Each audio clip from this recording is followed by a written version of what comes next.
Welcome to the Crypto News.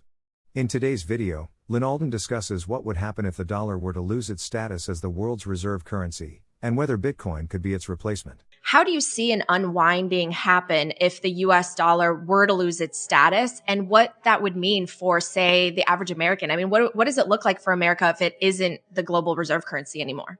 So a couple of things. One reason actually why China's been slow to catch on with their currency as a global reserve asset is because they're a closed system. And so judging by the size of the economy, they should be, arguably the second biggest currency right now, perhaps the biggest. But because it's a closed capital account, it's much less attractive than dollars and other assets. Plus, they don't have those big network effects that we built up before. They haven't convinced a lot of oil producers to sell in yuan, and they're not a major funding currency. But really, it's that closed capital account that has made them slower to catch on compared to, say, the euro, for example. And one of the challenges. So now that, say, Russia's reserves are frozen. Basically, it kind of shows one of the downsides of the existing system. If you're a country, now you have to kind of question your reserve practices, right? The Wall Street Journal ran a piece called "If Russian reserves aren't really money, the world's in for a shock." And so in some ways that kind of mimics the closed capital account. Now, Russia's been preparing for this, and so they have a lot of self-custodied gold. They also have some yuan-denominated assets. But this war has been very expensive for them. It's cost them hundreds of billions of dollar-euro equivalents in terms of frozen reserves.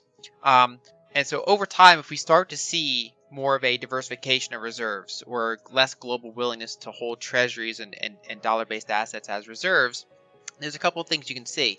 So one of the, we always think that a lot of people kind of characterize it as though having the global reserve currency is a good thing. And for a lot of entities, it's kind of a mixed bag, right? So there are a lot of entities in the country for which it is a good thing. And then there's other entities in the country for that it's not a good thing. And so one of the things I focused on in my research is that the U.S. having global reserve currency status, what it essentially does is it adds an extra monetary premium to our currency compared to other currencies.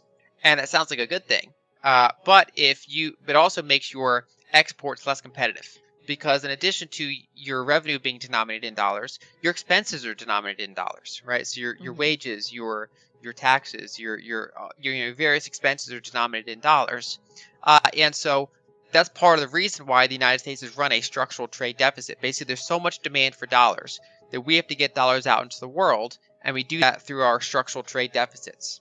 So our import power is stronger, and our export competitiveness is weakened. Except for the most high margin industries like software, healthcare, finance, things like that. And so for the everyday worker, if we start to see a diversification of global reserves, they shouldn't see a lot of change to them. They'd see both upsides and downsides. So their importing power could weaken, but you could see the benefit of reshoring and more export competitiveness that can benefit blue collar jobs and different types of manufacturing jobs, kind of real world jobs. Now, in the current system, most of the benefits accrue towards the upper middle classes and the upper classes. And so if you work in, say, a service-oriented sector like healthcare, government, technology, you're getting most of the upsides of the current system, and you're not really getting a lot of the downsides. And so for them, that can be destabilizing. You can essentially have less import power and more inflation overall. And so one of the kind of the models we can look at is how UK lost their reserve status over time, in the kind of the first half of the 20th century. And it wasn't one specific event. There were a number of events that chipped away at it as a rising power came and kind of usurped them over time. And they had a currency crisis, they had an inflationary period, just like other countries did. And so for them, it wasn't necessarily disastrous, but it was this kind of loss of global prestige, global power. And overall, I would say it impacted policymakers more than it impacted the everyday citizen in the UK, right? So the UK lost global influence, but they still had a reasonable standard of life compared to other developed countries. And so I think the United States can go through a similar period where, a lot of what we look like right now is the UK in the early 20th century, I would say. Wow, that's really interesting. Well, so do you see the Bitcoin being a threat to the US dollar as the reserve currency or an ally? So I think it depends how much they use it. I think right now, in the very current snapshot, it's too small still despite the fact that it's grown considerably. I mean, there's $13 trillion in U.S. denominated foreign debt in the world. There's something like, what is it, over $7 trillion in official reserves denominated in treasuries, plus more in terms of bank accounts and other things like that. And so you're comparing that to an asset that is currently worth less than 1 trillion and is more volatile. And so at the current time, we can understand why they've been slow to look at it, because when it was only worth tens of billions and then hundreds of billions, it's still not a huge contender compared to the dollar. But if it continues to reach, say, multiple trillions, then it becomes an interesting competitor to the dollar, or more specifically, the treasury, right? The idea that you can hold something long term that is outside of the dollar-based system. Right now, I would say the biggest competitor to the dollar is still gold in terms of, say, official central bank holdings, but it's about rate of change, right? So we're seeing different countries kind of explore the use of Bitcoin as an alternative. In addition, unlike gold, Bitcoin also presents an alternative payment channel. So the ability to make difficult to censor transactions globally. And so we've seen some central banks dabble in that.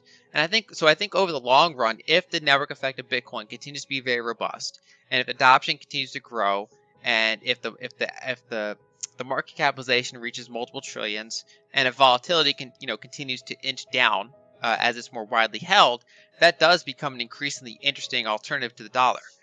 Now, like I said before, the current dollar system isn't even necessarily benefiting the U.S. anymore, right? So we've had to run these big trade deficits, and that hurts a lot of people. And there's analysts like Luke Groban, for example, that are pointing out some of the ways that actually China is kind of using the dollar system against the United States. So you can argue that back in the 70s, when the system was established, it made a lot of sense, because it essentially helped the U.S. win the Cold War against the Soviet Union. It helped us kind of gain influence over the Middle East.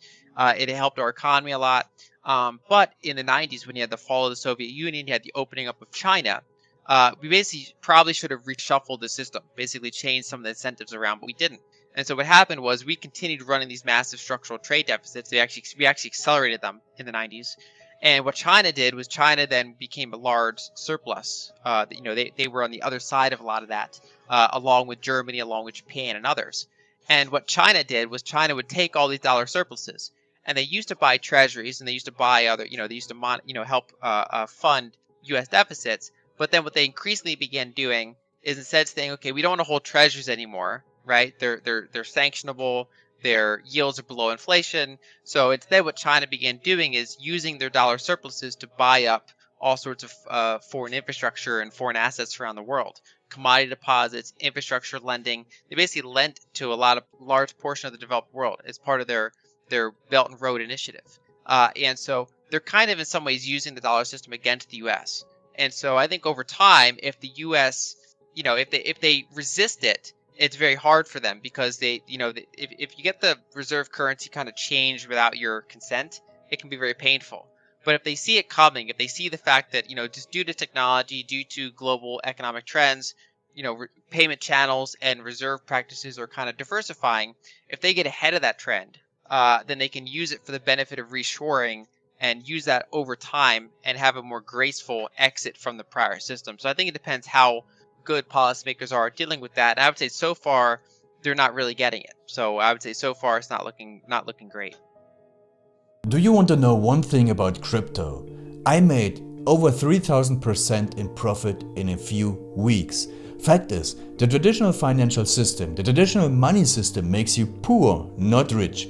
If you want to earn $500,000, $1 million, you have to wait until you're 50, 60, 70 in the traditional financial system, and you probably will still be broke. And you will be old. This is not a sexy combination, as you can imagine. But the question is, how can you start in crypto and make these profits? Where to invest? Where to start? My name is Gunnar and I'm from Germany, as you can hear, and things are a little bit different in Germany. More about that later on.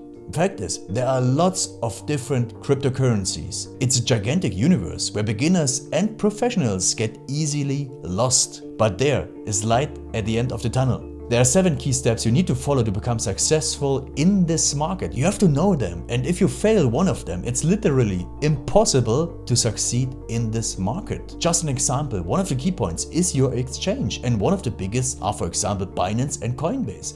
These are trusted and well-established exchanges, but, and this is a big but, you won't find the super profitable coins on those exchanges. The unknown super profitable coins that get gigantic profits are not traded on those kind of exchanges. They are traded on much smaller insider platforms that are barely known. And I can tell you what those super secret exchanges are and why they are so profitable. And another super important thing are the right information sources. The point is, the internet is gigantic. There are hundreds and hundreds of YouTube channels, blogs, pages, and much more. And there are also market makers and influencers. For example, Elon Musk, he is not a crypto guy, but the moment he recommended Dogecoin, it went through the roof, to the moon, so to say. But why did he recommend it?